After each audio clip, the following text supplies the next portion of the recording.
အားလုံးပဲမင်္ဂလာပါရှင်ဒီနေ့တော့ဇင်ကအလုပ်သွားလို့ရှိရင်နေ့တိုင်းတမင်မဲ့ထုတ်သွားရရိုးလာပြီဖြစ်တဲ့အတွက်ပါစတာလေးချက်ပြီးတော့မှထိသွားပါမယ်ပါစတာလေးကိုမှဇင်ကချစ်တုံဖြူနဲ့မွေးမွေးလေးနဲ့ဆက်ဆက်လေးစားချင်တဲ့ကြောင့်ပါစတာအိုလီယိုလေးပဲလုပ်ဖြစ်ပါလိမ့်ရှင်ပါစတာအိုလီယိုလေးရထည့်ရတဲ့မယ်ရမများပဲနဲ့ပဝင်ဖြစ်စီနေနေလေးနဲ့ရန်လေးစားကောင်းနေပေါ့နော်ဒါဆိုရင်ဇင်ဘယ်လိုချက်လဲဆိုတာလိုက်ကြည့်ပေးပါအောင်ရှင်ပထမအောင်ဆုံးဇာရည်နွေးလေးတည်မယ်ပေါ့နော်ရှင်နွေးလေးဆူလာပြီဆိုရင်တော့ဇင်ကရည်တဲ့ကိုစီလေးနဲ့ထည့်ပြီးတော့မှစပါဂက်တီလေးထည့်ပါမယ်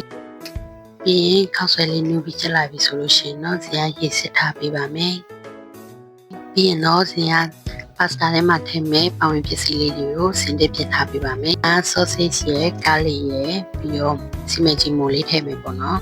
ပြီးရင်တော့ဇင်ကစပြီးပါစတာလေးချက်ပါမယ်။ဟိုထဲကိုစီလေးနဲ့ထည့်ပါမယ်။ဒီညမှာတန်လင်းစီလေးထည့်ဖို့ကောင်းနေရှင်။ပြီးရင်တော့ချက်တုံပြူလေးထည့်ပြီးတော့မွေးလာတဲ့ဒီစီတက်ပါမယ်။တုံပြူလေးမွေးလာလို့ရှိရင်ဆော့ဆေ့လေးထည့်ပြီးတော့မွေးပေးပါမယ်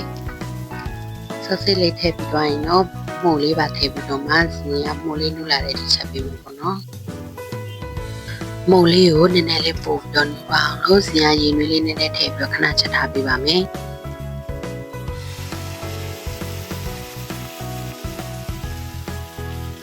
ပြီးတော့ဇင်ကချီလီဖလက်လေးထည့်မယ်ပေါ့နော်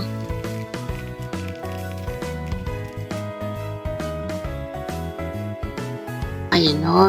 နဲ့တမွေပေးပါမယ်ခဏတည်ထားပေးပြီးတော့မှငြုတ်တိနဲ့လေးတွေလည်းမွေးလာပြီဆိုရင်တော့ဇင်ကပါစတာလေးထည့်ပါမယ်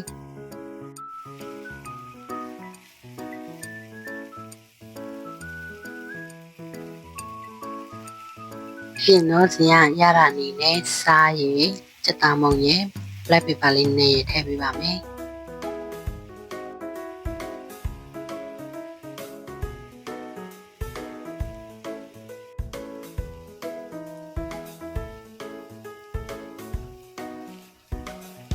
ပြင်တော့ခောက်ဆွဲသားလေးတွေနည်းနည်းလေးခြောက်လာတဲ့ဒီဇင်ကထပ်ပြီးတော့မှမှွေပေးမယ်ပေါ့နော်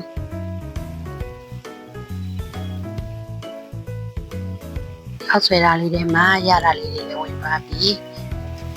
နည်းနည်းလေးလေးခြောက်ပါပြီဆိုရင်တော့ဇင်ရဲ့ပါစတာလေးကစားဖို့အဆင်သင့်ဖြစ်နေပါပြီ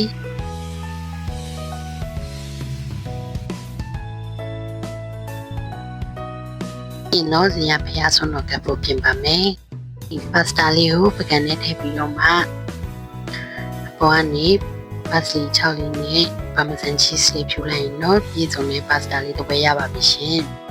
ဇင်ကပါစတာလေးမှာအသားအနေနဲ့ဆော့စစ်လေးတုံးထားတယ်ဆိုရင်ကိုချိုက်တဲ့ပတ်ဝန်းကျင်စီထည့်လို့ရပါတယ်ရှင်။ဥပမာအနေနဲ့စီဖူတို့ချက်တာဝတာပေါ့နော်ကိုတက်ချက်နဲ့တရအသားကိုထည့်လို့ရပါတယ်။တယောက်နဲ့တယောက်ချက်နေသူချမတူမယ်ဆိုရင်ဇင်ကတော့ဇင်ကြိုက်တဲ့ပုံစံတိုင်းချက်စားပါတယ်။ဖျားစွန်းတော့ကဖိုလဲကိုဖယ်ပြီးပြီဆိုတော့ဇင်သမင်ထုံးမဲ့ပူတဲ့ကိုထည့်ပါမယ်။ဒီနေ့ဇင်ရဲ့ဗီဒီယိုလေးကတော့ဒီလောက်ပါပဲရှင်။နောက်လာမယ့်ဇင်ရဲ့ဗီဒီယိုလေးတွေမှာလည်းဘာတွေဘယ်လိုချက်ပြအောင်မလဲဆိုတာစောင့်ကြည့်ပေးပါအောင်နော်။ဒီဗီဒီယိုလေးကိုဆုံးဖြတ်ကြည့်ပြီးတဲ့အတွက်ကျေးဇူးများတင်ပါတယ်ရှင်။